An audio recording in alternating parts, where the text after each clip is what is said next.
Right. Hi and good evening. If you are watching this, my name is David, using he, him pronouns, and tonight I am running a session 0 for what will be a kind of 3-month game of Last Fleet. Last Fleet is a Powered by the Apocalypse game by Josh Fox of Black Armada Games. It is inspired by Battlestar Galactica, in particular the 2000s series. I forget exactly when. I'll be doing kind of our game setup tonight. This is a full session 0, so what we're going to be doing is obviously we'll be going through what the game is about, what it entails. We've had a bit of chat off screen, so I know most of our players here are all at least a little familiar with the series, if not very well, and probably much more informed about it than I. So we'll kind of talk about the game. We'll build up our world, or our galaxy, I suppose. We'll build up our characters, and that will be it for this evening. Though that will probably be a fair piece of work in that. So I'm going to start by going through the CATs. This is just a little procedure. CAT stands for concept, aim, tone, subject matter. Just a way of kind of laying out what the game is about, what's likely to come up, what the stuff with it is. I will be kind of just going through what I have prepared, broadly speaking, but if anyone wants to chime in, has any questions, anything like that, do feel free to just jump in. While this may end up being a little bit of a lecture on my part, it's cool for it to be interactive as well, so do jump in if you've got any questions. So I'll start off with the concept. So what the game is. So Last Fleet, as I said, PBTA game by Josh Fox, inspired by sort of Battlestar Galactica. That in the sense as well that the characters in this, you'll all be playing members of what is believed to be the last human fleet, fleeing from a dangerous foe. You'll be outnumbered and outgunned by your opponents. Survival is kind of a daily struggle as you're pursued across space. In particular, for this game, as I said, it's inspired by Battlestar Galactica anyway, but I'd like to kind of stick fairly close to that in terms of like the tone and technology level as well. We'll talk a little bit about that in a second, but that's I'm aiming for a more sort of purist, I suppose, run as it were. So that's kind of what the game's about. Other important bits about the game are that it is the playbooks in it are a little different than you might have seen for some other PBTA games. The core structure is very similar, but the playbooks are oriented in some ways more around personality than like in a specific thing that your character does necessarily as like a role or a and I suppose it is archetypal in a way. And also in specifically they are based on zodiac signs, so there are 12 of them, one for each zodiac sign.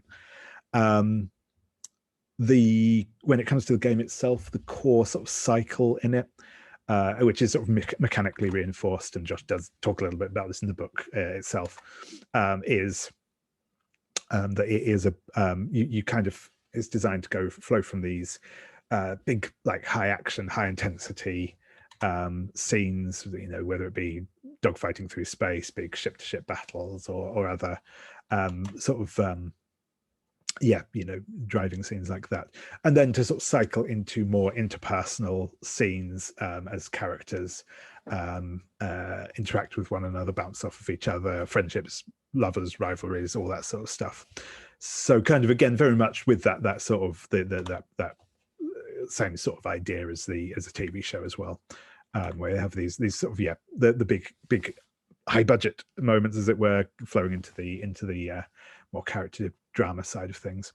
The way this is kind of driven in specific in this game is by your characters have sort of a stress pool, which you can kind of increase by doing to to help you out in when you're in a tight spot, and then can be bled off by how you interact with other characters and things like that. So that's sort of the broad concept of the game. The aim of the game, what kind of like the game is looking for here, or what sort of my thoughts on what we might want to look for here. It's really about how the characters explore with the strains put on them by the constant struggle for survival. For characters in positions of power, we'll see how sort of their decisions affect the fleet as a whole, and if the costs to the decisions they make. For those lower down the ladder, we'll look more at the webs of relationships and how they all play out. We'll look at how characters deal with threats, both external and internal, whether that be space battles, sabotage, politics, all this sort of thing. And sort of the game does provide tools for exploring different arenas. So for kind of having your dogfights, for having big ship-to-ship engagements, for having running like the political side of things. And kind of in some ways our focus in the game will be determined by which roles within the playbooks people choose to take up. Or character roles rather than, it's not purely a playbook thing. Obviously, if everyone is playing starfighter pilots, then that will quite obviously be the focus of our game. It would be focused a lot more on flying sorties against the enemy, coming back, having R&R and blowing off steam and all that sort of thing. If everyone chooses to play politicians, then we'll basically be sort of at that stage. I mean, saying Game of Thrones in space is probably maybe not quite the right thing, but certainly not entirely wrong either. And obviously that can go in between as well. We can kind of mix up. There's no specific restrictions on which roles are included or how many people are in any one role, and so on and so forth. So we can have a blend of things, and then we'll get that kind of Battlestar Galactica style ensemble, seeing different bits of the this fleet as we look at different things. I suppose my only slight word of caution there would be if we essentially have 3 political characters who are playing their Game of Thrones in space and 1 starfighter pilot, that might get a little imbalanced. But we I think we can probably accommodate most styles of play in what we're looking for. Tone wise, so again, I'm repeating myself a lot here, but broadly like Battlestar Galactica, there'll be moments for victory, celebration, genuine emotional connection between characters, and joy, all that sort of stuff. However, there will also be kind of an unrelenting threat from the enemy, and ultimately probably no real or no likely hope for an actual victory. In many ways, the sort of game takes point at the bit where humanity has lost. Surviving is victory in and of itself, but it's probably not going to be an Independence Day style, blowing up the alien mothership and all going home, because that's sort of not the premise of the game, essentially. One of the things this leads into, and this will also kind of touch into our subject matter as well, but the character will be kind of under a lot of pressure in the situation, and part of that is seeing how they react to this in both healthy and unhealthy ways. And this includes, as I already alluded to, so it was a mechanical impact as well. So that is something that's always going to be there in the background as well, that idea of tension and pressure. What was I saying? Yes. So also, obviously, again, kind of just like I mentioned in our own discussion just now, part of the tone as well will definitely be determined by how we choose to what our fleet looks like, what the threat pursuing them is like, those sort of things. We might have a very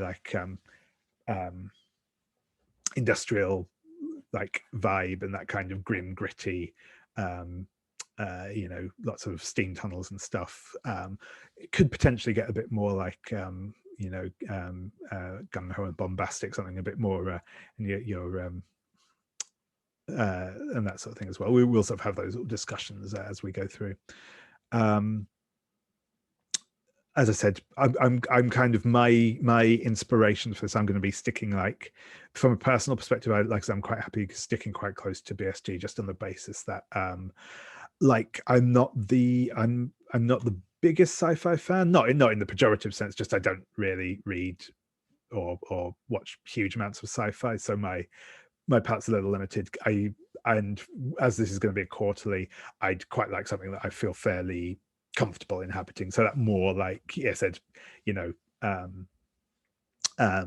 Star Wars, BSG, that sort of level of things where like there is, you know, yeah, people can fly faster than light and you know, whatever else across the galaxy, but ultimately like day-to-day technology is recognizable to what we have now, rather than sort of, yeah, rather than going too high concept, I'd say would probably be my preferences when it comes to that sort of tonal thing. But we can, again, we'll touch on that in a minute when we start building out our setting. Last is our subject matter. So I'm just going to quickly go over stuff that I think is likely or more likely to come up, given the nature of the game and the mechanics and so on and so forth. And then from that, we will segue into discussion on our specific lines and veils and other safety tools we'll be using. So yeah, Last Fleet is fundamentally, it is a game about war. So any sort of the expected material, I suppose, should be expected to come up in that. This includes violent conflict, death, loss and grief. This includes violence against civilian targets. You know, there's always the threat that civilian vessels that are part of the fleet may be targeted as part of enemy action or have other fates before them. The presence of sleeper agents on the fleet as well is kind of an inbuilt assumption of the setting, which might include sabotage, sort of terrorist, quasi-terrorist activity, this sort of thing. This also includes specifically one of the playbooks casts the player as a sleeper agent, which can lead to them getting involved in some of these sort of things. We'll have a little chat about that once we get into our lines and veils and stuff. If we can always leave that book aside if people aren't happy with playing into that sort of content. But that also sort of includes some of the content that potential, I should say, content such as like mental control and loss of agency.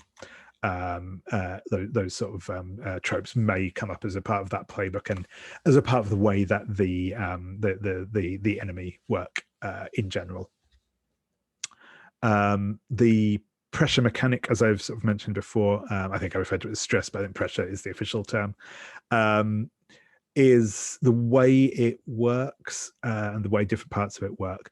It kind of encourages, to an extent, characters to involve in often like self-destructive behaviors or destructive behaviors, externally destructive behaviors. This can touch on things like substance abuse, toxic relationships, can also kind of like start getting towards some like ideas of suicide and stuff like that. It is all voluntary from the perspective of the character as to exactly what you, or of the player as to exactly how these are done, but there are kind of the mechanics will push you towards some of these more extreme expressions of stuff. So it's just something to be aware of, especially once we come in to start setting lines and veils. If there is anything that you particularly don't want to see come up when it comes to that sort of thing, then we can do so. As I said, these as ever, the mechanics are still secondary to the wishes of the player, but just be aware that that's sort of those directions are where a lot of the mechanics do push people towards. So it's something to be aware of as we go into it. Other things that might come up are, again, we could touch on some themes of like well, definitely probably militarism, even possibly verging into authoritarianism. There is also kind of, it's not really a theme I am super interested in exploring, but essentially one of the core assumptions of the enemy being that they are kind of looking to obliterate the remnants of the human fleet, etc. It is possible we can kind of get a touch on areas of around genocide and that sort of thing. As I say, it's not really a theme I want to explore in a let's really get into the guts of this sort of way, but it is something that can kind of come up just as a kind of inevitable fact, an inevitable kind of corollary to the fact that that is essentially what the aliens are doing, even if we're looking into that side of it in detail.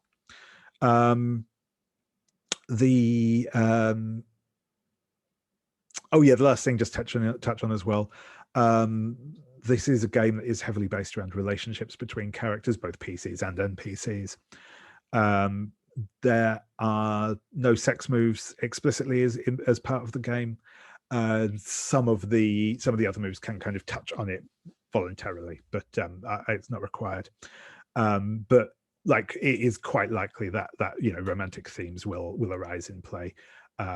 So just be aware of that. We'll again have a little talk around that and consent and stuff in a moment. But that is just, again, something to be aware of. We won't be going to any sort of graphic depictions of sex or the like, but just be aware that we will likely be going in that sort of area.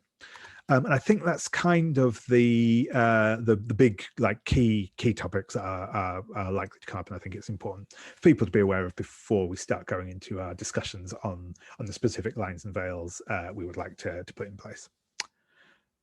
So in terms of our safety tools, we will be using lines and veils as mentioned. We'll discuss those in a moment. I'll take the recording off for that discussion.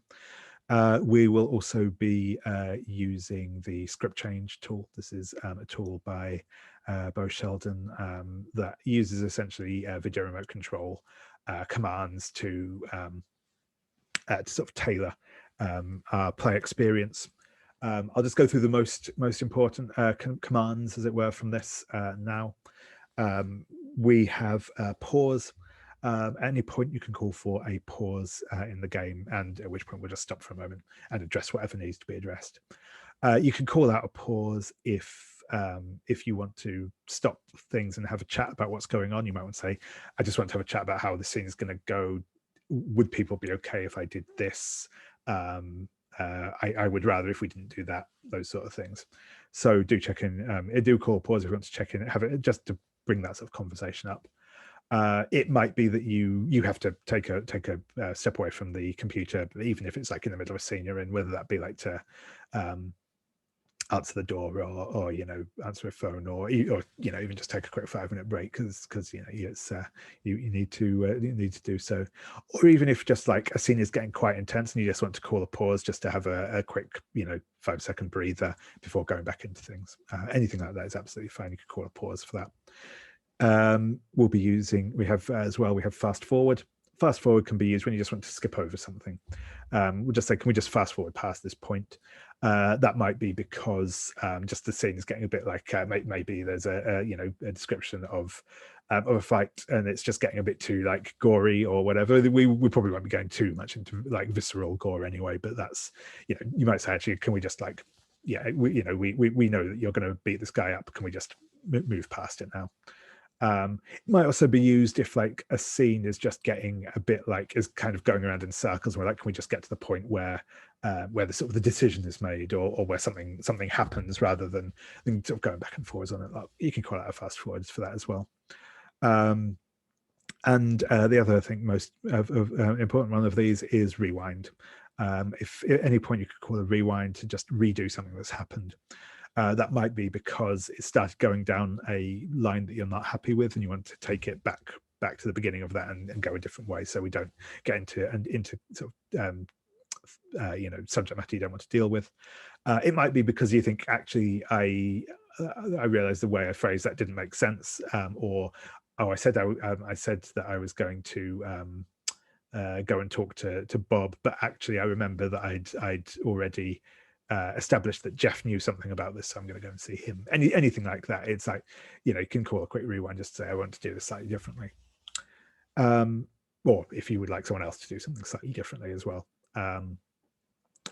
So those are the sort of 3 main ones, I think, for script changes. There's a couple of others. There's a document available in our shared folder if you want to check those out. We'll also be using the X card. The X card is our kind of emergency brake, as it were. If at any point subject matter comes up that you are not happy with, and you're not happy with where a scene is going, you can also call out you can call out to invoke the X card. Whether that be like, doing something with your hands, putting something in chat, or just saying I'd like to X card that. I will give my usual disclaimer that I, especially with this game, I think, or games like this one where there's a few different moving parts, there's a good chance that I might be tabbed out and looking at a different screen whilst stuff is going on. And so if you do something that's purely visual, I might not see it.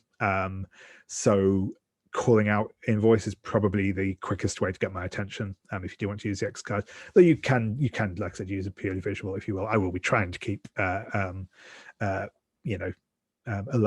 And if you notice that someone else has put like an X in chat or has done the X hands or something else, and I don't appear to have noticed, and I'm sort of carrying on my merry way, do also feel free to speak up on their behalf. If the X card is called, we'll just remove whatever content people aren't happy with. We'll work around what needs to be done. You're not required to explain why you're X carding something. If you wish, you can just say X card it, and that's that. I might need to ask you to clarify what you're X carding if it's not immediately clear, but I won't ask you to justify why. So that's the X card. We will also be playing under the open door policy. This is just purely to say if at any point you need to step away from the game, whether that be to take a break or to leave the game entirely for the rest of the evening or for the rest of the run, that is okay. You can do so. Don't feel that you have to stay if you're not comfortable staying in whatever range of time that comfort may be. I will say, if you can let me know if you have kind of an expected time of return, or if you don't think you're going to be back, if you can let me know, that is useful, just so that I can plan the session around it. But don't feel that you have to. If you need to leave, you need to leave, and that is fine. So yeah, finally we will be using our lines and veils. So I will go over onto our tab and stop the recording in a second. But yeah, just to say that we have the way I've got the lines and veils set up on the sheet here is I have a column for lines. So lines are things that we do not want to see at all. So that is completely off the table. It's just a subject matter or topics or whatever else we just don't want to engage with at all. We won't bring it up. We won't make it part of character backstories. We just won't reference it at all, including avoiding like any really talking like much out of character talk about the subject matter either. That is kind of off the cards entirely. And it should be said, as I'll get onto the other things in a moment, lines overwrite everything else. If something has been lined, we respect that line regardless. We then have veil. A veil is something where we're in general happy with the idea of that content being present, but we probably don't want any graphic detail on it. We'll, in the example of sort of as already alluded to, if we have if two characters are going to have sex, we will maybe talk up to the point where the romantic candle gets lit or whatever else, and then fade to black. That's an example of a veil, or it might just be something we just kind of don't really ever. It might be happening in the background. It might be alluded to that something has happened, but it's not something we ever want to really bring into focus on the screen. That's sort of how veils work. I also have a column in there for ask first. This is for stuff where specifically we want to just check in with the table that we are happy before proceeding and before including that subject matter. I know certainly for myself, there's certain things where I may not even care about veiling them, but if they're done in the wrong way or at the wrong time, I might not be happy with them, whereas at other times I'm okay. So this is just a way of flagging out those sort of areas where it's like we we are happy with that content being there, possibly also still under a veil, but we're happy with it being there. But we just want to make sure that everyone is on board with that before we introduce it, and that is kind of an onus there is on if you're going to introduce that sort of subject matter, do just check in first. And then finally, I have a column on there for stuff that we are interested in seeing. This is I have pre-marked on here some things that I've marked as interested just because they are things that kind of the mechanics of the game drive towards. So it's it's something that like is perhaps say more likely to come up than not. You might see something that I've put like interest in this, something that's quite likely to come up, and you think, no, that's absolutely a hard line for me. That's fine, you can line it. It's not a problem. Don't worry about that. And same if you want to veil it, whatever else, that is absolutely fine. That's what those tools are there for. Interest is merely there as a kind of thing of this is something that maybe someone is quite interested in coming up. They are maybe more likely to play towards, or like I said, that I think is likely to come up due to the nature of the game. This we will obviously have a discussion of camera in a second, or of recording in a second, about the specifics around this. Obviously, if we do have something that is marked as both interested and a veil, that's probably an area where I want to have a discussion about where people's interests and lack thereof, shall we say, intersect, and how we navigate that. Finally, there's just a column down there for our notes. This is just for recording anything else. This might be, say, for instance, there are I'm going to pick one actually that I have put on here as an example, something that might come up with the whole Cylon style thing going on. There's the there's the idea that you could have doppelgangers appear of existing characters. You might say, I have absolutely no problem with doppelgangers of other characters, but I don't want to have a doppelganger for my character. That's not something I want to deal with for my character. If anything like that, or any other specific things you want to put down, put that in the notes column. That is cool. The last thing I will introduce before I put off the recording and we actually go through the lines and veils and have our discussion on it.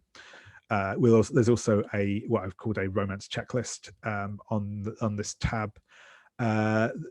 What you can do on here is there is a column you put your name in, or put your character. Well, probably put your name in because we don't have character names yet.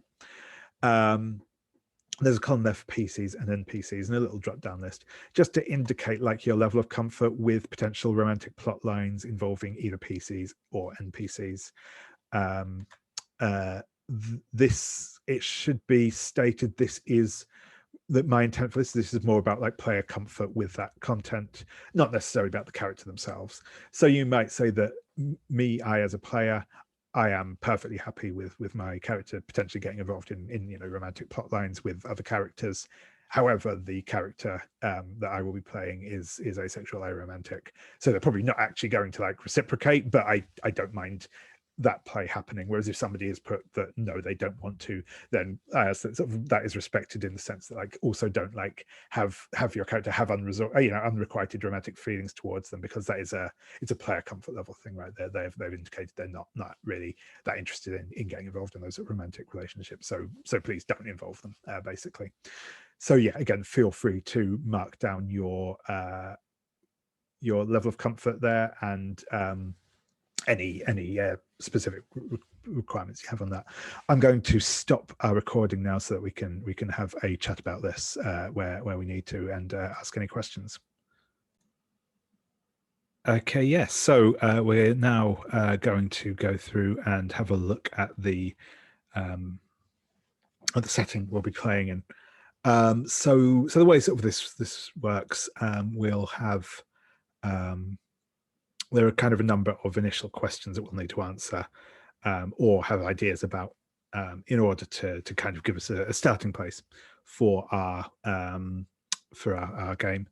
As I said, we'll there's a couple of core assumptions first that I will just kind of quickly run through. but once we've done that, like I said, we'll open this up and finally give you all a bit of an opportunity to chat amongst yourselves, and we'll build up some ideas about what we want to see in the game we're playing.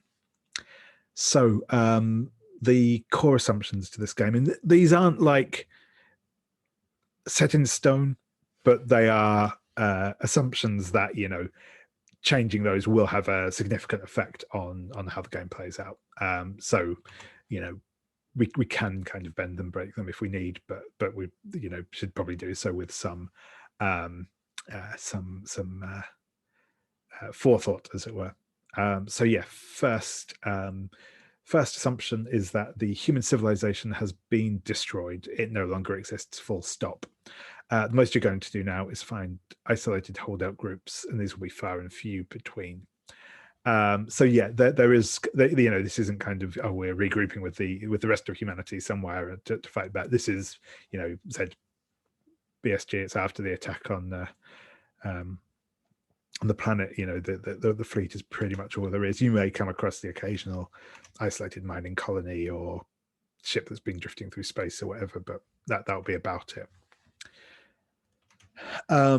The second assumption is that it was destroyed by an inhuman enemy that is bent on finishing the job. There might be dissent within the enemy's ranks, but as a whole, they want the last of humanity wiped out.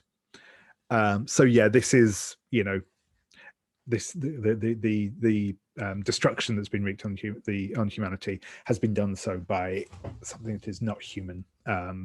It's not kind of a case of, oh no, we, you know, Planet of the Apes style. You know, this is more there is a clear and present threat that is coming after you. It's obviously quite important to just how the game plays out. Exactly how that enemy looks, how much dissent there may or may not be, we'll get onto in a little bit. So third assumption is that the players and most, if not all, of the human race are on a fleet of ships fleeing through space. This kind of loops back into the first assumption, really, that you are all that is left, pretty much. This fleet can jump from one point in space to another using some form of faster than light transport. It contains at least one massive warship, the capital ship, as well as a much larger number of smaller fighters. It might contain medium-sized civilian ships as well. Again, we will detail more about that shortly, but yeah, the assumption is that there is a you know, a Galactica analog in this fleet.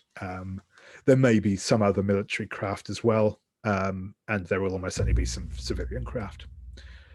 Fourth assumption is that there is a significant military element to the fleet from which many, if not necessarily all, of the player characters will be drawn. Again, kind of building on the one before. The military will be a clear and present force here. Some or all of you may be a part of it. And the final assumption, the fifth assumption, is that there are infiltrators on the human fleet. But they, to all extents, appear human. They may actually be human sympathizers, or traitors, or mind controlled, or they may not be human at all. And this is where we got into the sort of idea of like, oh, do we have like artificial humans like in BSG? Do you have alien shapeshifters? Do you have mind control rays? Whatever else, but one of the things that is kind of a fairly important assumption here is that the enemy have some way of infiltrating, and probably some way of infiltrating that is certainly at the moment not easy for the fleet to detect if they know at all. So yeah, those are the kind of assumptions to build off of. But having done that, I'm going to ask these questions as we and like I said, I'll probably kind of direct each of these questions towards a single person at first, but then I'm happy to kind of, just because if nothing else it's easier, but then I'll kind of also open things up a little to you know, so that we can get some input on here. If you want to jump in, make suggestions, ask questions, anything else, feel free to do so. So yeah, the first question is what was human civilization like before the war? was there one home planet, a small number of colonies, a vast galactic empire? What is our kind of origin point for the for human civilization? So I'm going to start, and again, I'm just going to go around in order that I can see people on my screen. Anders, do you have an initial thought on what human civilization looked like before the war? I just don't want the vast galactic empire. Sure I think it's better if the characters come from a small enough environment that they can have some connection to each other and the places they're from, whether that's one planet or a small group of planets. I don't think it's super important. Maybe like one home planet and a number of smaller colonies. Yeah, do you think I'm kind of thinking of some of the kind of Earth in Decline sci-fi that's come out recently, like Hard Space, Ship Cutter, Hard Space, and oh, I forget that. There was that racing game as well, but where like everyone is trying to save up money to get off of Earth and onto one of the colonies. Do you think that that was the look of like the civilization when the fall happened?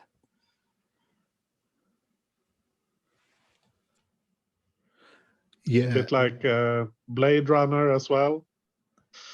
Yeah. That was where I was going with that as well. Yeah, that's kind of cool, sort of a Blade Runner-y. Oh, and I suppose it's not quite the same as The Expanse, because in The Expanse, people still ideally want to be on Earth, but the kind of the growing colonies are out there. But no, that's cool.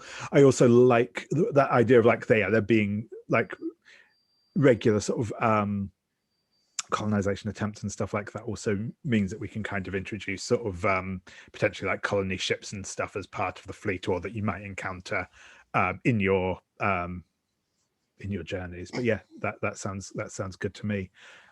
So I will just quickly make a couple of notes in that we have a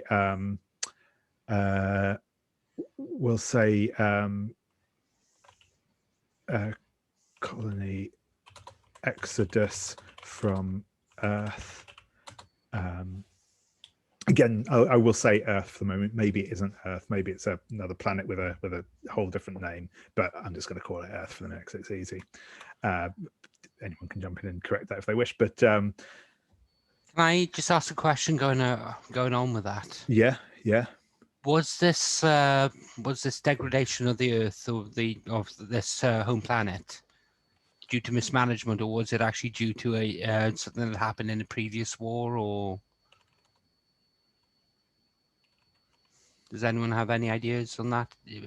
Were we responsible for the planet dying and that therefore having to leave it, or was there what was actually causing that? Could be all of the above, right? I mean, it could be all of the above. Like, how far back do you go to assign blame, right? Well, what I'm saying is, was it a single event that caused it? For example, was there a huge solar flare that caused a lot of the environment to heat up, or was there a war between the different nations on the home planet, or was the planet bombarded from space by the enemy, and therefore when in a previous war, and what actually caused that exodus out? Because I think that helps frame how the characters feel about the home planet and why they were trying to leave.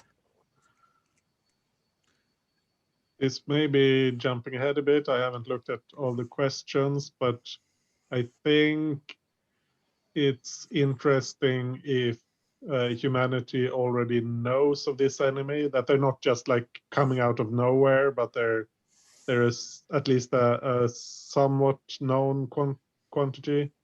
and that could point towards damage from a previous war, but that could be part of it at least.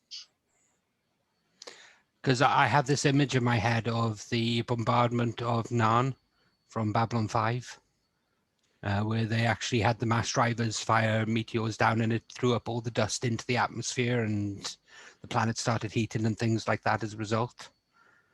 Yeah, that could be kind of cool, and especially if it is also kind of on a on that, like on the back of, like, depressingly, the sort of, like, man-made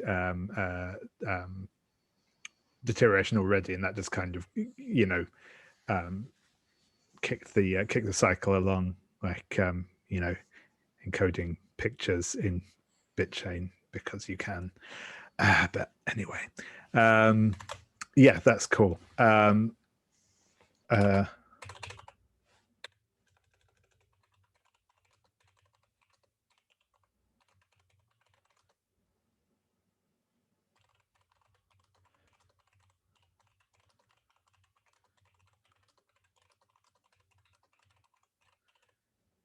Cool. But yeah, that is also interesting there, because it definitely, it's not just a kind of like, not, it was the leaving Earth wasn't purely a kind of, it's nicer on the colonies because we have bioengineered whatever's there, and it's all cool and high-tech and futuristic. It's actually, it was actually kind of almost it was partially a necessary thing as well. So yeah, that's cool. That's an interesting take, and I think that's good. Yeah, nice. So next question, and this is obviously going to be quite a significant one as well, is what are the enemy like? Are they aliens, robots, demons? Do we even know at the start of the game what their true nature is? And I know Anders has said that he's definitely interested in there being at least some knowledge of their existence, if not a comprehensive idea of what, like, exactly what they are or what their deal is, maybe, but certainly that their existences won't be a mystery. What's their overall aesthetic when describing them and their ships? So again, this time, Alex, I'm going to ask you if you have any initial thoughts on what the enemy are like. Yeah, so the first thing that comes to mind is, it's interesting to me, like, if they just by default do not have like a body, like a physical form of any sort, and they only like interact with the world by inhabiting other things like machines, or I don't know if we want to put people on the table, but something like that, like, ghosts, but sci-fi. Can I make a suggestion there? Yeah. This is the voice of the Mysterons. I don't know if you're familiar with Captain Scarlet, which is a marionation show from the 70s and 60s in the UK. But the aliens in that would basically kill someone and then basically produce a duplicate body of them that they would then control. I don't know whether we would actually have them possessing dead bodies and then using their abilities to repair it, rather than actually have mind controlled, so that there's not actually someone in there that's mind controlled, but the alien has basically taken over someone that basically a shell that's already emptied. Yeah, that could be interesting. I quite like the idea of the sort of the idea of the potential of possession as well, because it's quite a I think it can lead some quite interesting places if people are cool with it. But yeah, no, I think that could be interesting. I think maybe what would be interesting or maybe not interesting, but well, hopefully interesting, is yeah, perhaps if I definitely like to, I'll put it this way, I would like to leave open the door for them to maybe have some form of physical form, but probably not one that that humanity has ever encountered, maybe, just because I think it's I like the idea of there being some concreteness to their nature, but like I said, yeah, probably not at a level that humanity has encountered yet. And I like this idea of like, yeah, not like of like, yeah, sort of, and probably like, yeah, you know, war machines and sort of robots and stuff, but rather than being like AI, they are just puppeted by these entities, if that sounds I mean, cool this to is people. kind of, yeah, this is kind of background, but I like the idea that there's been before the attack, there were long running stories about ghost ships drifting back into the system of long range explorers without their crew, but seemingly intact and functional. And they were in fact infiltrating us before the attack. Yeah, that's cool. I like that. There will obviously be some kind of, both when it comes to people and to machines, I think there will obviously be some limits to how or what they can control. We don't have to necessarily detail out like in forensic detail because that just gets boring, but in terms of like a reason why they can't just say, well, all of your ships are now ours, game over, because you know that's just that, you know, obviously from a gameplay perspective that's not interesting.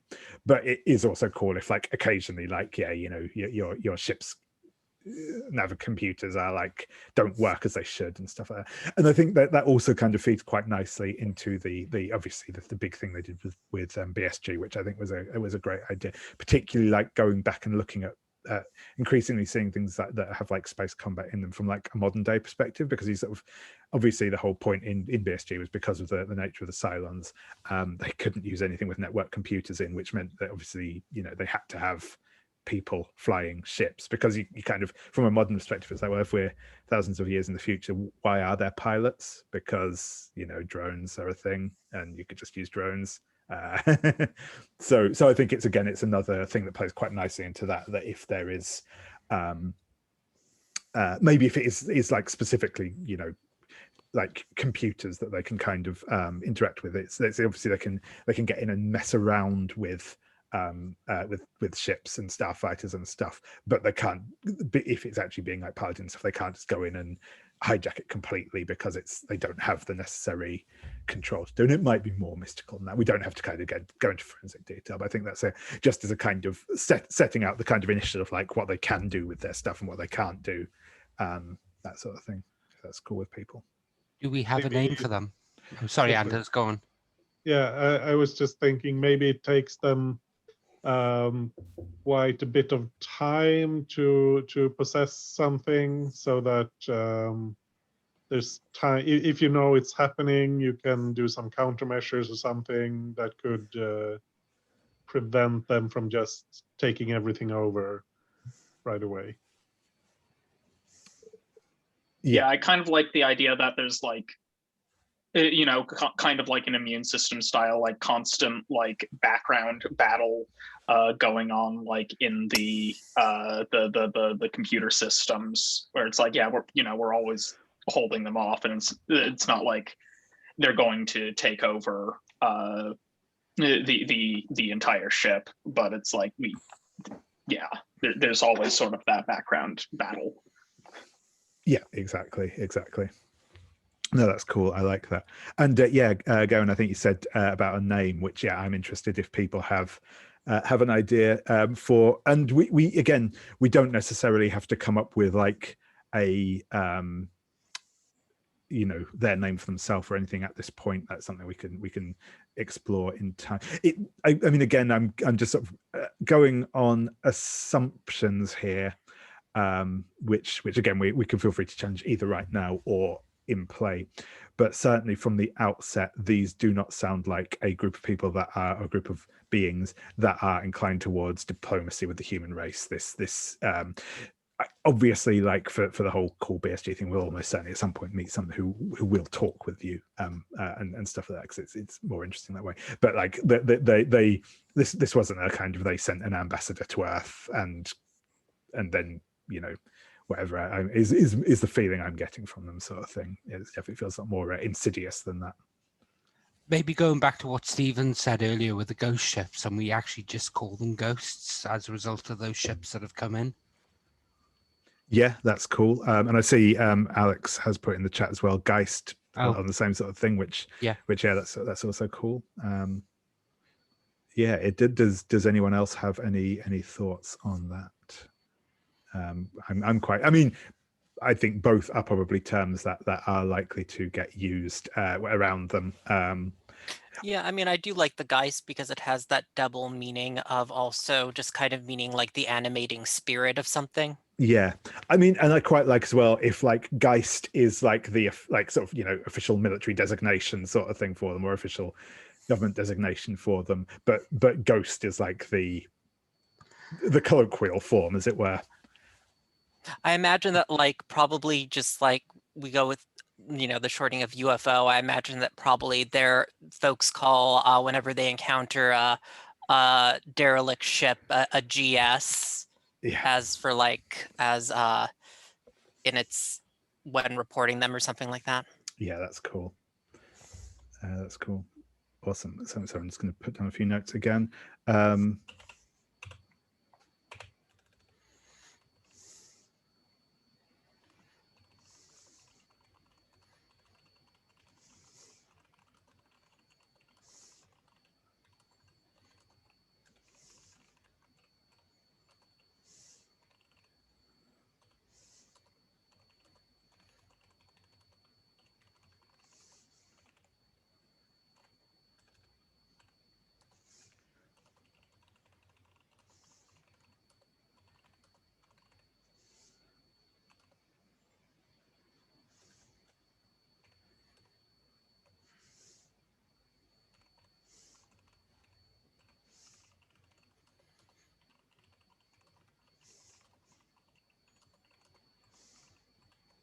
Cool. Yeah, awesome. I'll just put down a couple of notes on that. Awesome. So I think this is kind of already covered, which is how the enemy hide among the fleet. I'm not going to bother going over this. I think we already have the idea of that they are able to some extent take some form of control of people and machinery to some extent, and that is probably the primary way where they're of being able to infiltrate the fleet. Does anyone else have anything they wanted to add or expand on when it comes to that, or are we cool with that? Yeah, no, awesome. So, oh yeah. Just to go back to the previous chat question about the aliens. You asked about, and one of the things I asked about their ships. Could we have their ships actually be old Earth ships? Yeah, that's what I was thinking. That they've taken over? Yeah, that's cool. Taken over and revamped, maybe, or like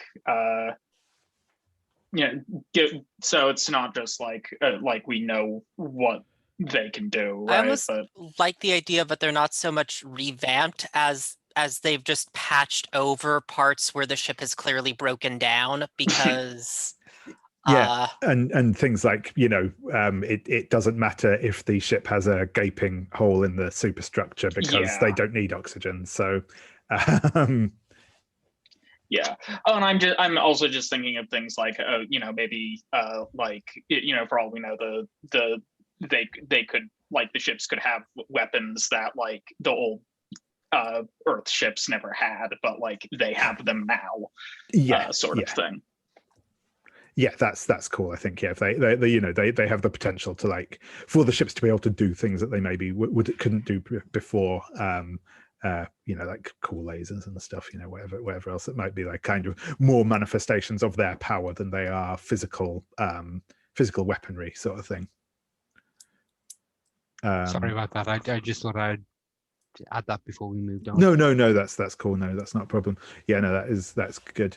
And again, like we may see some of their their actual ships later in the proceedings. But I like that. I quite like that element of mystery still at the minute. So it's known that they are a force out there, but still very murky and indistinct in terms of what they are specifically, which is cool because it gives us something solid to work with as we start out, but it also gives us a lot of like mystery to delve into as the series continues. That's cool, I think. In fact, I'm just going to put another couple of notes on there.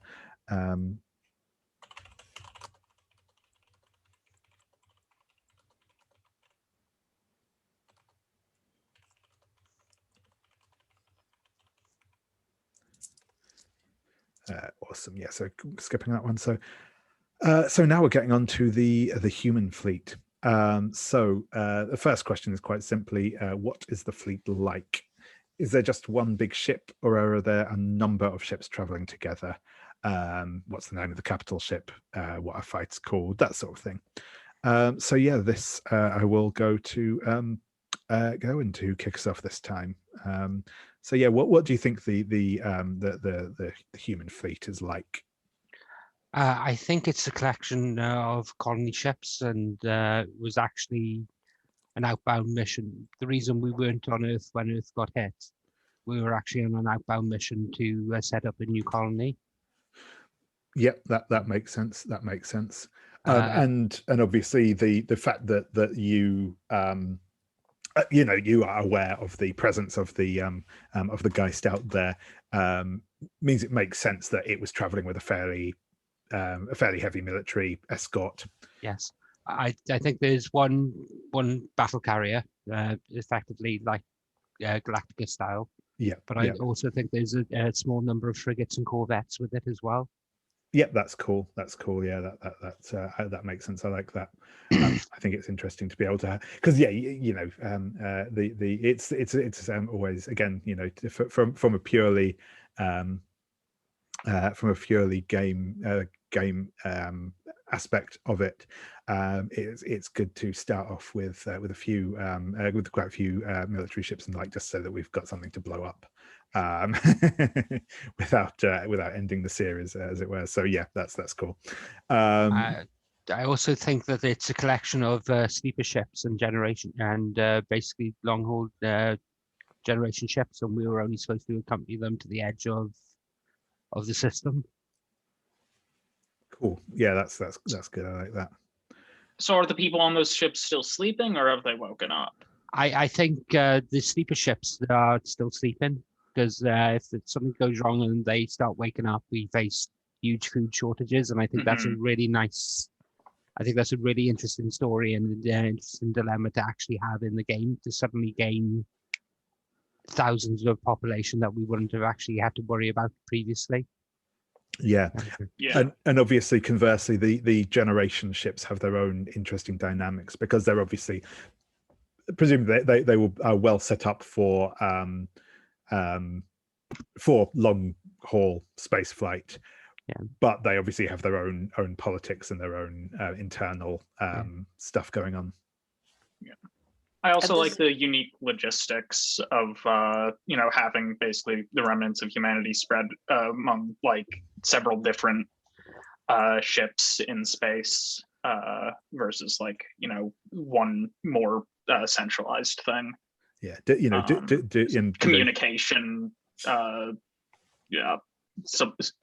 trading, that sort of thing. Yeah, and while we're probably, like I said, again, given our lens, we're probably going to be I'd say largely avoiding nationality-based conflict amongst the thing. There will almost certainly be, especially if we're talking sort of big colony ships that are likely to have fairly significant populations in their own right. They are probably all have have their own systems and their own stuff, so there's potentially going to be conflict between different civilian transport ships over stuff like that. So yeah, I think that's all good. Here's the question: are those colony ships actually run by representatives of governments or by corporations?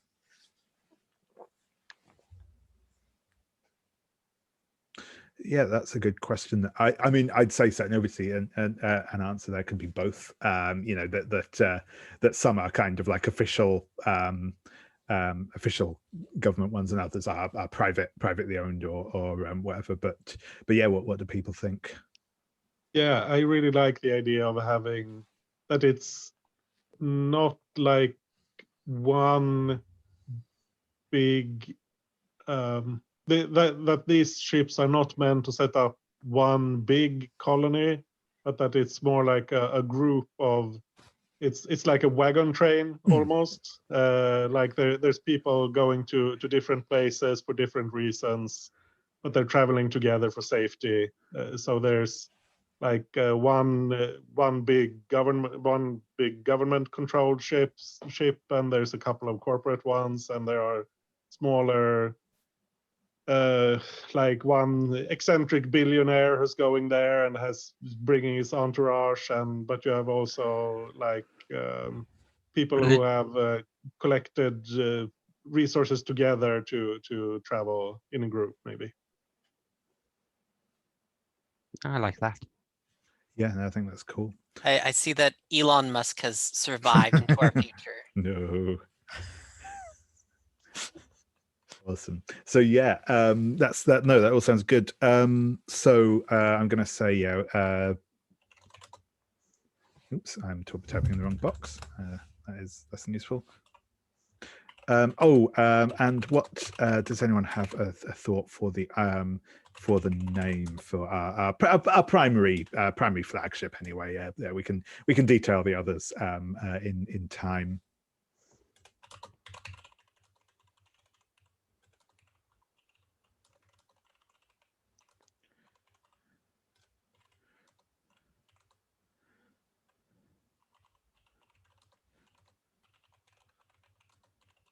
I have one, but it's a very British name.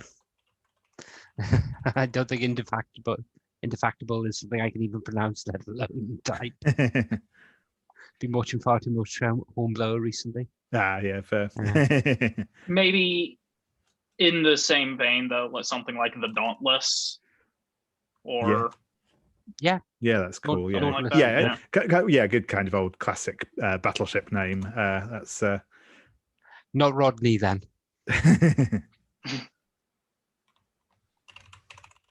Spaceship back spaceship face or whatever was that. Yes.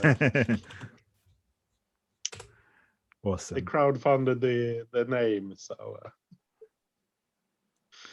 perfect. Awesome. I think that gives us a good idea on that. So next, actually this has worked out quite nicely.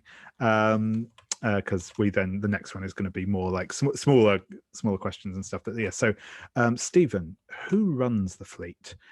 Is it? I mean, we already know like what makes up the fleet, but is there has the military like assumed control over the fleet and are people largely following that, or is there also a kind of civilian authority? And if so, how is that civilian authority kind of, how does it look?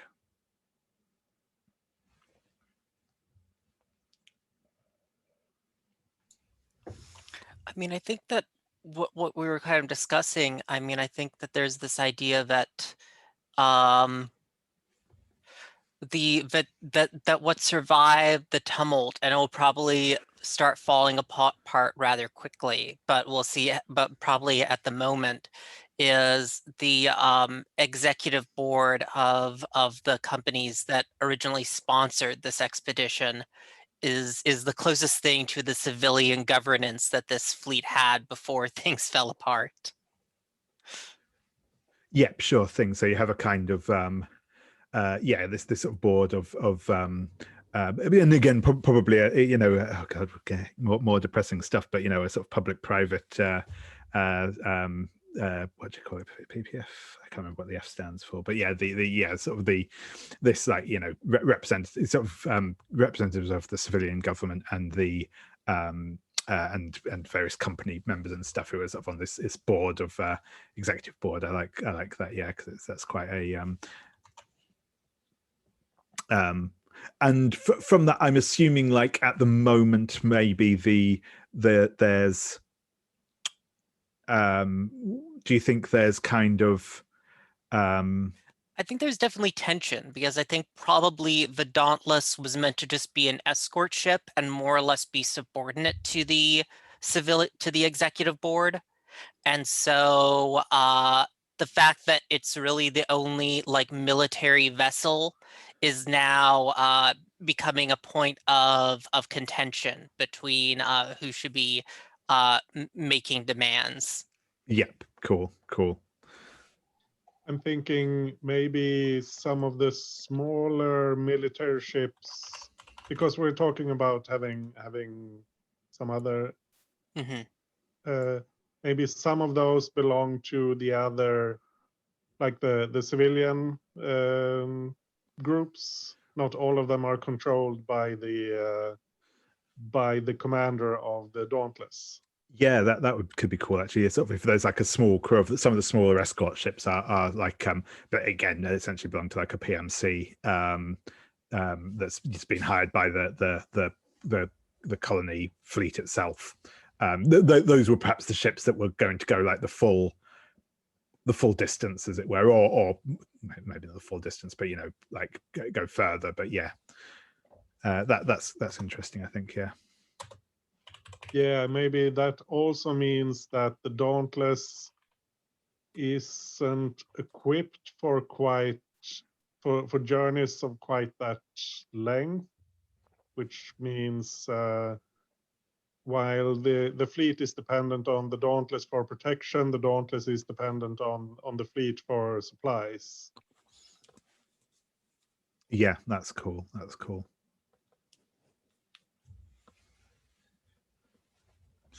No, I like that.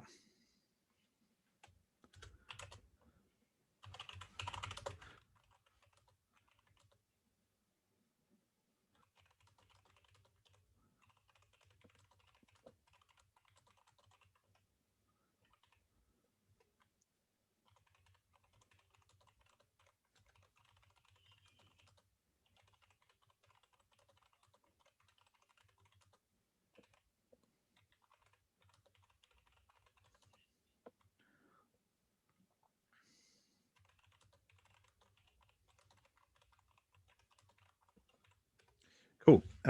Awesome. Yeah, just down some notes on that. And lastly, so this last question is, what factions are there on the fleet? Create at least 3 groups whose agenda is different from that of the fleet leadership. They could be a union, a political party, a gang, criminal organization, religious group, scientific society, paramilitary organization, or something else entirely. So what I'm going to do for this one is I'm going to ask for one from each of you, one suggestion from each of you for a faction that might be at play in the fleet. So Anders, I will start back with you again. What's one faction that you would like to see on our fleet?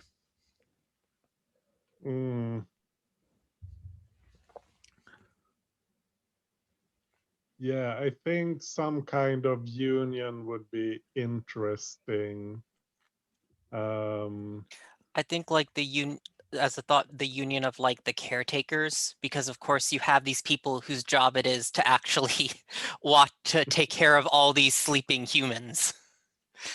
Yeah, I was thinking more like, but maybe they could be included, like maintenance crews, that sort of thing. But that's a nice overlap, I think.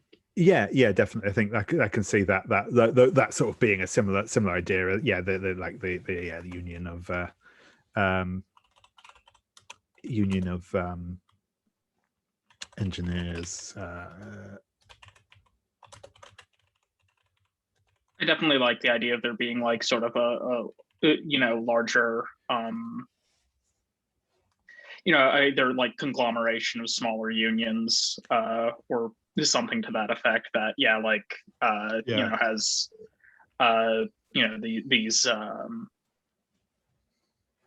these interests that are often gonna, put them in contention with both the military and like the corporations running things. Yeah, that's Yeah. cool. Yeah, and probably some internal tension as well with different groups within the union. Yeah. Cool. Awesome. So I'll say, what do you, I mean, I think we've probably got a vague idea, but what do you think that their agenda is, Anders? Well, I mean, I think it's most, it's I mean, before they were before the attack, it was probably just getting making sure their members had decent working conditions. Do they want to and- displace the corporate, the executive council? Yeah, or at least they just want to be part of the council. Like they don't want to take over, but they want to. Right now, they don't have any say in the running of things. Yeah, absolutely. Yeah, no, that's cool. Yeah, I like that a lot. That's awesome. No, thank you very much. So next, Alex, how about yourself? Do you have a thought for a faction? Yeah, I think so. We mentioned earlier, like, there being PMCs and like, corporate militias, and I think, having some sort of, I think having some sort of group of privately owned military forces that like can compete, is able to compete like resource and manpower wise with like the governmental military, could and theoretically, like want, maybe they may want to they may want themselves to be the main military force. Yeah, it's like to governing kind the of fleet, picture right? them for the non-Americans. Are you picturing like one of those groups that goes out and seizes control of like decides to like go out and invade like a national park and claim it for like this is the people's land and we're gonna own it? I was thinking more like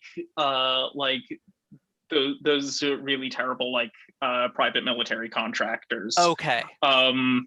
But maybe there's a bit of both, right? Like, or they're this is what happens when they found their own corporation. Yeah. Yeah. I was thinking sovereign citizens and free men on the land. Yeah, potentially. Although, yeah, and I think there's also there's that potential that they may be like in league with, well, let's say in league with, employed by or formerly employed by some of the executives of the expedition as a whole, and yeah, but yes, so and I think we can definitely say maybe that, well, if we call their agenda, depending on how assiduously they are actually following it, if we call their agenda taking over from the Dauntless, or possibly even taking over the Dauntless, but I think that sounds like you said it may not be something they are like kind of actively working towards at the moment, but it's probably at least something that they've started to be thinking about. I'm imagining like one of those sort of like military contractor groups that has like basically gotten the taste of being off like the leash, essentially. Like I could do, so they still have that corporate organization, but like I could do a better job than the admiral This is Yeah. this is about our survival. So yeah, of course I'm going to stage a coup and take over the ship. That's the Yeah. sensible thing to do. Yeah. Um, Yeah, I think it's more interesting if that group, this is just my thoughts right now, if they are more towards the military contractor side of things, but maybe there's like part of the colonists are these sovereign citizen types, yeah, because that seems, I mean, I have a hard time picturing them being organized enough in a large enough group to be to be a real threat Mhm. in that sort of way. but yeah, But no, maybe that's that's just me. yeah, no, that's. I think that's cool. I think that's yeah. I think that's an interesting thing to do. And I think, like I said, I think it's an interesting. Like I said, again, this is probably you know, from certainly what I'm seeing at this moment is probably at the moment with them, it is probably at the point where they are like, yeah, like I said, they're sort of like they're thinking, maybe I could do a better job than the admiral. We'll see if things start going badly in the course of play. That might be the point where their agenda becomes a bit more proactive. But yeah, no, that's cool. Thank you. Just one more thought about Oh yeah, this. no, yeah. Maybe the Dauntless doesn't have that many, like, I mean, ground troops sounds weird when you're in space, but it's mostly pilots and that sort of thing. And these are like, yeah, soldiers, ground soldiers. Yeah, Mm. that's cool. I mean, yeah. do they awkwardly operate in the position of providing the closest thing that we have to like policing? Yeah, that's great.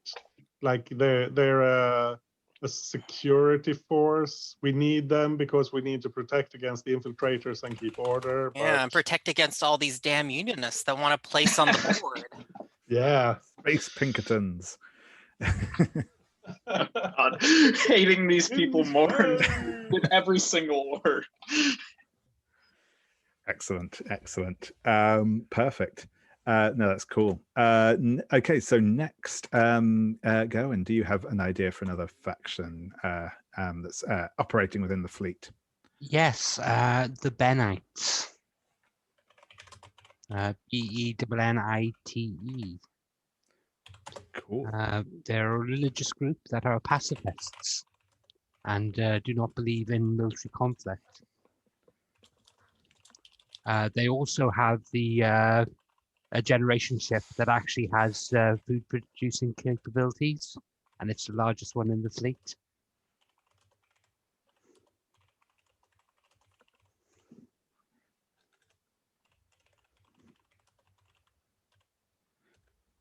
Awesome. I like that a lot. That's cool.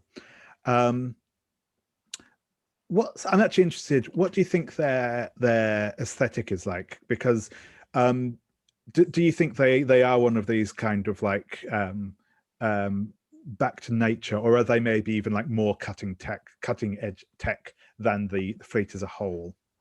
I think they're more cutting edge tech, but it's more in the same way that a solar panel is more cutting edge than a coal-fired power plant. Yeah, cool. I'm basically thinking of them as in line with the politics of Tony Benn, which is where I got the name from. Cool. Yeah. So no, that's awesome. Non-interventionists believe in basically trying to peacefully settle things, and very much willing to voraciously argue their point. And so yeah, not non-interventionist, but assertive, not like yes, not turn the other cheek and no, they believe that we should not be hurting other people. We should be there to help other people, but ultimately, if someone does something wrong, they will let them know it, and they will let them know it not just through words but through actions as well. Cool. Awesome. And what do you think their agenda is? I think their agenda is to prevent is to basically preserve human life until we can find a new world to settle on. Yep, cool. Are they? Do you think that they are? Are they evangelical? That's the word I was looking for. Are Yes, they actively looking for converts amongst the? Oh yes, yeah. definitely. The idea of I actually have them as a humanist faith. Yeah, yeah, Both highly philosophical. yeah. So Cool. that their members will be the sort of person that will strike up a conversation in the busy marketplace, and then have a really heated philosophical debate that almost comes to blows, but doesn't, if that makes sense. Yeah, that's cool. That's cool. I like that. Just a thought. I mean, keeping humanity alive is kind of everyone's agenda, more or less. Yes, I was actually emphasizing the fact that they're trying to find a new world to settle on. Okay. Yes, yeah. So yeah, I missed Yes. that bit off. Yeah, that's cool. Cool. So they basically don't want to stay they don't want to stay as a ship the entire time. They want to find somewhere, settle, and basically start a new culture. Yep. But also they don't believe in violence, Yeah. and they will not support violent actions. Cool. I like that. Awesome. Thank you very much. And Stephen, do you have an idea for a? Yeah, I mean, just in response to Anders, well, everyone's goal is to keep humanity alive. Tempest Applied Solutions.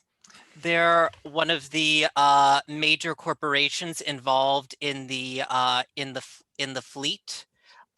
They are probably they have the most technologically advanced ship, which I think is called the Prosper Operations vehicle. So there's a lot of puns in this name. And I think that their goal is that they want to contain and utilize as many Geist entities as they can. And if they have to sacrifice a few of the other ships in the fleet to do it, well, like so many humans have died already. What's a few thousand more if we can get a hold of a few of these Geists? Awesome. So yeah, that's obviously, so I've got, I'll put that their agenda is clear. They want to analyze these Geists, willing to sacrifice. I guess I'm going to ask the opposite question almost for this.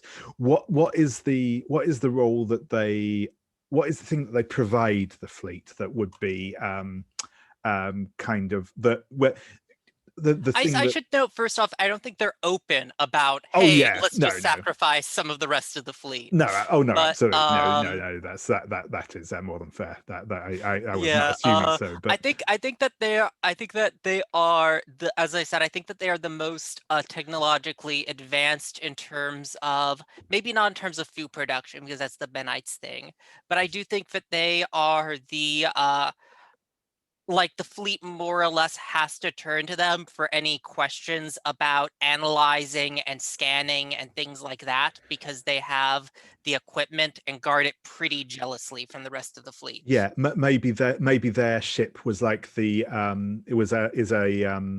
like a scouting ship, essentially, like was sent to do like the kind of initial analysis on planets and checking for habitable stuff, and they're very good at finding resources, essentially. Yeah, that kind of thing.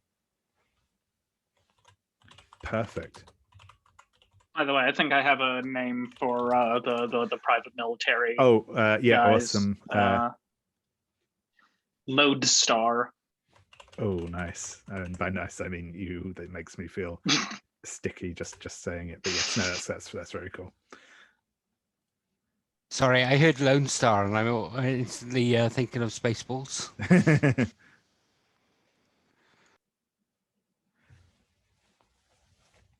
Awesome. Perfect.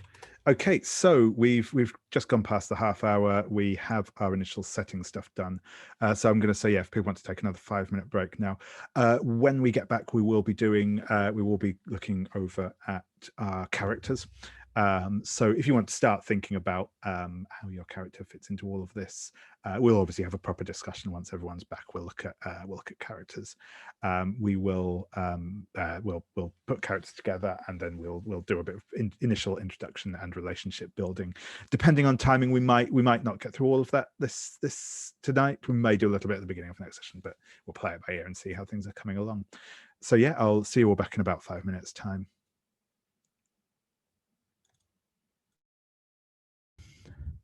Okay, cool. So our next bit is building our characters. So as I mentioned, there are 12 different playbooks in this game, each one named after one of the zodiac signs. Many of them, again, if you're familiar with BSG, you can probably name the character that they are based on. So I said I'm not going to go through them all in detail because they're quite there's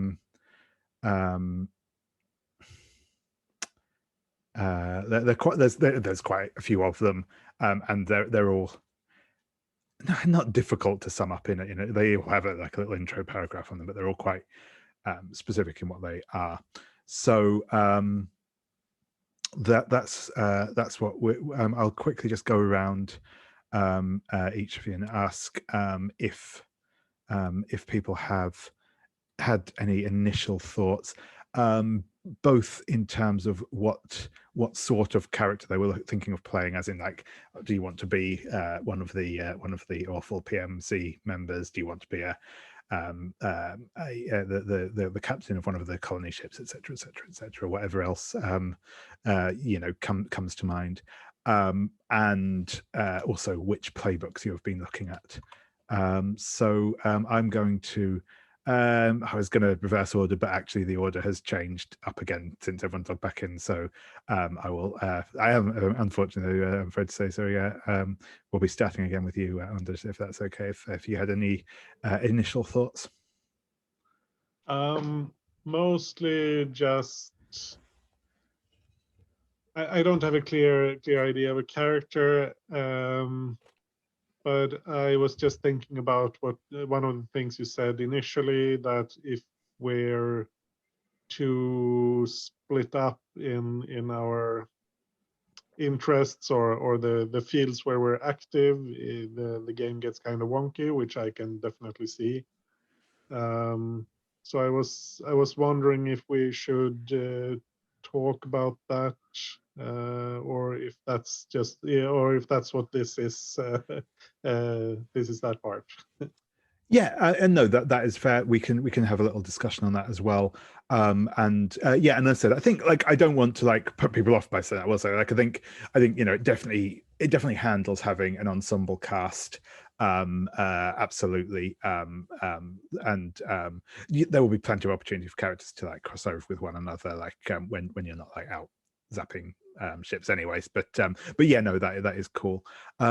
So that's awesome. So I suppose on that front, were there any particular areas that you were more interested in than others? And or no, not really. I mean, mostly I was thinking that if someone is a fighter pilot on the Dauntless and someone else is a captain of a completely different ship, and I mean, yeah, sorry, I shouldn't get into that. No, I don't have a clear idea. I've looked at the playbooks, and there are 8 of them that I can just make up a character for quite easily, depending on on where we end up. So no. I don't have any strong preferences. Cool. No worries. That's not a problem at all. Stephen, how about yourself? Yeah, I think that right now I am kind of drawn to, I think the Gemini, the Taurus, or the Pisces.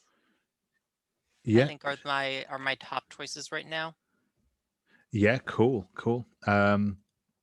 So I will actually, as has been mentioned, I will. So the Gemini is essentially someone who has their own agenda, and a lot of the stuff that they do kind of falls into that. They are not they are not a sleeper agent, but they are one of the one playbooks I believe that has a potential to get a bit more that way. Put it that way. So it was the Gemini, the Pisces, and the what was the other one you said? Taurus. Taurus. Cool. So yeah, I think the Taurus is the. I also have so Pisces. I'm on Pisces. Pisces is basically the mystical one. Yeah. They have they have stuff that gets close to magic in very much in air quotes, but they have some sort of connections to the sort of more mystic side of things, which is quite cool. And Taurus is just the bull from Masks. yeah, exactly. Taurus is the exactly as you say, tough, devoted, all that. I think probably what's his name? The guy who I always forget, the one who gets lost at the beginning. Anyway, not important. Brilliant. But no, that's cool. Thank you. And Gowan, how about yourself? I was looking at the Libra, potentially the Leo. Cool. Yeah, the Leo, I know off the top of my head, is the kind of inspiring, leading by doing kind of character. And the Libra is, the sort of the politician leader. That's definitely the president, as it were, in BSG. Yeah, Laura Roslin. Yeah, awesome, cool. And Alex, how about yourself? I'm liking the Virgo. Yeah, awesome. That's one again that I don't remember off the top of my head. I really don't know the order that the zodiac goes in, so I'm constantly going backwards and forwards. Virgo's the self-destructive one. Oh yes, that's right. That is that's it. Yeah, they're cool. Yeah, the only self-destructive one, totally. Absolutely, yep. Everyone else is just perfectly fine, and it's all good. Yeah, no, that's cool. So that's given us some thoughts. So I guess Anders, having heard everyone else's thoughts, do you have more of an idea of what playbook you might go for, or which playbooks you might choose from? It seems like we could use some kind of instigator. So maybe the Aries. I don't know how to pronounce that. Yeah, Aries. That's right. Yes. Yeah, you mean the Starbuck? It could be anyone. Be anyone. Definitely Starbuck. Awesome. No, that's cool. No, that's awesome. Yeah, that's nice. Perfect. So yeah, those are some good starts. Obviously, have some thoughts about which specific ones you want to go for those who had a couple of ideas, but I think we have like enough lack of overlap that people can just grab the ones they like, and that's fine. So what I'll do is I will just explain a little bit about character creation, and you can start like looking through stuff as you want as I'm talking. Don't feel you have to give me like 100% attention. I think everything I say is probably written down on the character sheet anyway. But I will just sort of explain a couple of bits about how you put the characters together. And then after a little bit, I will just put the recording off again when we just sort of get to the pencils down section. You're just filling stuff out. Pencils down isn't the right word, but anyway. So yeah, the way that you build out your characters, stats are very, very easy. You have one stat that is a +1. You have one stat that is a -1. Everything else is 0. This game does not subscribe to high numbers particularly. It's there are some mechanics to work around that, as we'll see in a moment. So the 5 stats are raw. This is your kind of how gung ho and out open you are. The two skills that moves that trigger off this outside of your playbook moves are engage in battle, so any kind of combat stuff, and let loose, which is the going out, getting drunk, dancing the night away, whatever else to let off steam. There is hard, that is about being tough, both in physical and mental and attitude ways. So shaking off and weathering serious harm are two things that can both happen as a result of shaking off is trying to avoid bad stuff happening to you in the first place, where the serious harm is what happens after it has already happened. Also call someone out on their shit, which is when you try and get someone to do something for you, or get them to follow a certain course of action or stop doing a certain thing because you've told them, you've said what they're doing wrong. A couple as well, it should be mentioned, we'll get into that later, but it's not super important right now. A couple of these more interpersonal moves can also be rolled depending on how many ties you have with that character instead of your normal stat, but that's not super important for right now. Warm is warmth and comfort to people, so that is used for reaching out, which is the role to help someone else deal with their issues, essentially, and support, which is kind of giving them aid in their other actions. It's the aid move, essentially. Sharp, which is about being cunning and the like. That is used for seek out, which is the sort of like finding stuff out move, and interfering, which is the counterpoint to supporting, if you want to get in the way of someone else's role and make it harder for them. And finally, smooth, which is the stat for being smooth. So for pulling strings, for getting people to do what you want, and to cover things up when things gone badly and you want to hide them from other people. So those are the 5 stats. As I said, you have 1 + 1, 1 - 1. Everything else will start at 0. So that is your stats. The next thing, I'm just flicking back to where I was in the book, so I'll make sure I cover everything, is obviously name and appearance, all the usual stuff. Obviously, certainly if you're a pilot, you want to have a cool call sign as well, for genre reasons. The other thing that you will have are 3 moves that you will start with. I don't think any of you start with a predetermined move. I think the only playbook that does is the Scorpio. So I don't think anyone's planning to go for that. So I don't think anyone will have a preset move. If on the PDF thing for your character sheet, it does have a preset move filled out on there, put that in, but I don't think it does. For information as well, just in case you don't have the links, in the safety and resources tab of the character keeper, there is a link there through to the playbook PDF if you want to check up on it, because it might be a little easier to look at that than just to work with the drop downs. The other thing after that is, I said you will have 3 moves. You have to choose at least 1 role move. Every character playbook has the same role moves. They are tactician, engineer or scientist, marine, pilot, influencer, and investigator.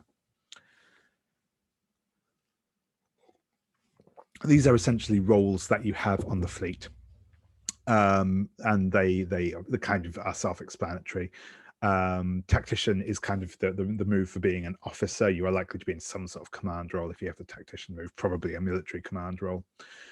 Engineer and scientist, explanatory really. If your thing is doing lots of engineering sciencey stuff, then pick that role. Marines are good at fighting. Pilots are good at doing stuff while in a ship. Very importantly, when it comes to pilots, there is a sort of special rule around like fighting in starfighters.